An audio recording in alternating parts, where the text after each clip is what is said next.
안녕하세요. 정진튜브의 김정진입니다.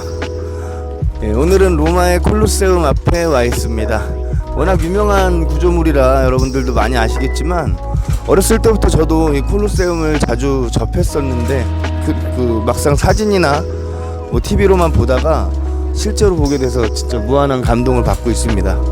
본격적으로 오늘 영상 들어가 보도록 하겠습니다. 정진튜브의 김정진입니다. 안녕하세요. 오늘은 운전자 보험에 대해서 알아볼 건데요. 첫 번째는 운전자 보험의 개념을 좀 잡아 드릴게요.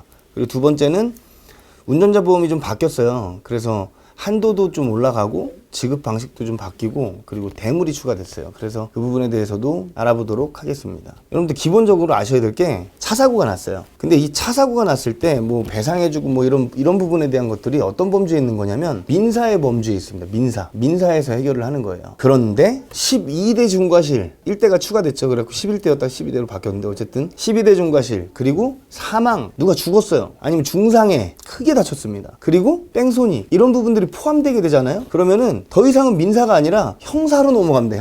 형사사건이 돼버려요. 그럼 12대 중과실은 뭐냐? 예전엔 11대 중과실이었는데 중과실이 하나가 더 늘어났어요. 그래서 좀 안내를 해드리면 12대 중과실 이게 뭐냐면요. 신호위반, 중앙선 침범 그리고 속도 위반이죠. 규정 속도보다 20km를 초과해서 달린 경우 또 위반 그리고 앞지르기 방법 위반, 철도 건널목 통과 방법 위반 그리고 무면허 운전, 음주운전 그리고 보도 침범, 승객 추락 방지 의무 그리고 어린이 보호구역 안전운전 의무 위반 그리고 횡단보도 사고 그리고 추가가 된 게 뭐냐 화물차 고정조치 위반 이렇게 해서 12대 중과실이에요. 형사로 넘어가면요 되게 복잡해져요. 그래서 첫 번째로 뭐가 필요하냐면 형사 합의를 봐야 돼요. 민사에서 해결하는 그런 합의금이 아니고요. 그래서 형사 합의에 돈이 들어가겠죠. 운전자 보험이 하는 일은 그 형사 합의금이 발생했을 때 그 형사 합의금에 대해서 실제로 얼마를 주게 되는지를 책정해서 가입 한도 내에서 주게끔 하는 형사 합의금 특약이 있어요. 그리고 두 번째가 벌금도 맞아요. 형사건이기 때문에 벌금에 대해서 지원을 해주는 그런 특약들이 있습니다. 그리고 또 하나 마지막으로 기소를 당하고 이제 법정에 서야 되는 경우가 생겨요. 그러면은 내가 막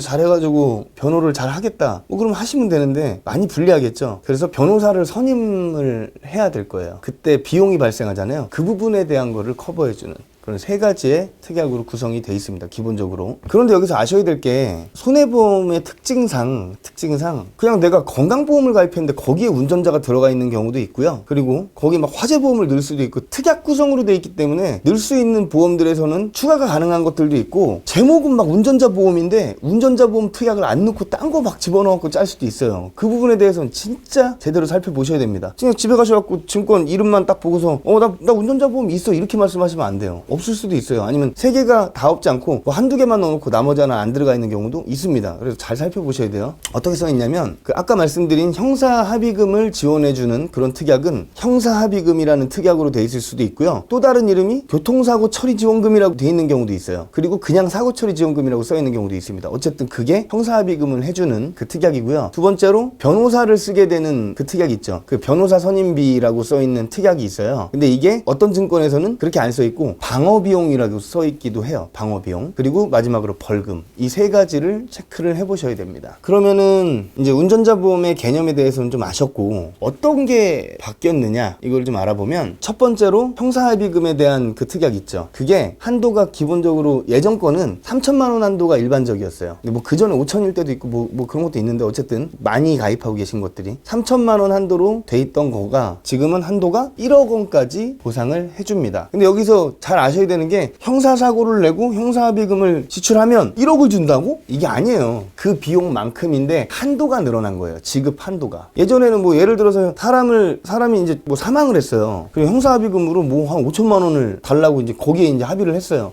기존에 3천만 원짜리 갖고 계신 분들은 3천만 원까지만 나오고 나머지 2천만 원 내 돈으로 줘야 됐었지만 지금은 한도가 1억이 됐기 때문에 5천만 원까지는 지급이 되겠죠. 5천만 원이 나갔으면 1억 원 안에 있기 때문에 거기만큼 지급이 되겠죠. 근데 여기에서 또 바뀐 특징이 뭐냐면 지급 방식이 바뀌었습니다. 예전에는 합의금을 지급해줄 때 내가 먼저 돈을 구해서 지급을 해줬어요. 형사 합의금을. 그리고 그 합의서랑 지급 내역 같은 것들을 보험회사에 보내면 보험회사에서 나한테 송금해주는 그런 좀 불편한 지급 방식이었다면 지금 거는요, 형사합의한 그 합의서를 보험회사에다 제출을 하면요, 이 사람한테 직접 송금을 해줍니다. 그러니까 내가 돈을 막 구해야 되고 이런 불편함이 없겠죠. 두 번째로 뭐예요? 변호사 선임비 그리고 방어비용 다 똑같은 겁니다. 특약이. 변호사 선임비가 500만 원 한도였어요. 그게 2천만 원 한도로 바뀌었습니다. 한도가 바뀐 거예요. 2천만 원을 변호사 쓰면 준다고? 이게 아니에요. 그렇게 알고 계시면 안 돼요. 변호사를 고용하는데 뭐 800만 원이 들었다 그랬을 때 예전에는 500만 원까지만 지원을 받고 300만 원 내 돈으로 줬어야 됐었지만 지금은 2천만 원 한도로 넉넉히 줬기 때문에 그 안에서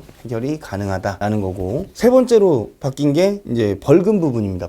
벌금이 나와요. 형사사고 내면은요 벌금 나와요. 근데 예전에는 대인 부분에 대한 벌금만 2천만 원 한도로 실손보상 해줬었는데 거기에 플러스로 대물이라는 게 생겼습니다. 대물에 대한 벌금들도 500만 원까지 지원이 됩니다. 한도예요, 한도. 요렇게 바뀌었어요. 어차피 그 정도까지는 발생 안 할 것 같은데 기존 거 유지하면 되지 않나요? 아니, 그러실 분들은 그렇게 하세요. 근데 저는 이제 알려드리는 거예요. 이런 식으로 바뀌었고, 그 대신에 금액은 좀 늘어나겠죠. 근데 금액이 3천에서 1억을 올랐고, 뭐 500에서 2천까지 올랐고, 뭐 대물도 신설됐고, 뭐 그럼 몇 배가 오른 거야? 그럼 몇 배만큼 돈을 더 내야 되는 거 아니에요. 실제로 그 세 가지 특약에 대해서 가입을 하게 되면 예전에 운전자 보험을 가입할 때도 이 세 가지 특약은요, 뭐 5천 몇백 원, 6천 몇백 원 이 정도밖에 안 했었어요. 근데 거기에서 큰 차이가 없습니다. 큰 차이가 없어요. 그러니까 생각해 볼 만하다는 거죠. 그래서 이거는 선택의 문제니까 여러분들이 생각을 좀 해보시고 좋은 판단 내리셨으면 좋겠어요. 뭐 귀찮다, 그냥 기존 거 가져가다 나중에 갈아타겠다, 그건 뭐 선택의 문제니까. 어쨌든 그런 부분입니다. 운전자 보험 얘기는 여기까지 하고요. 다음에 또 다른 컨텐츠로 찾아뵙겠습니다. 감사합니다.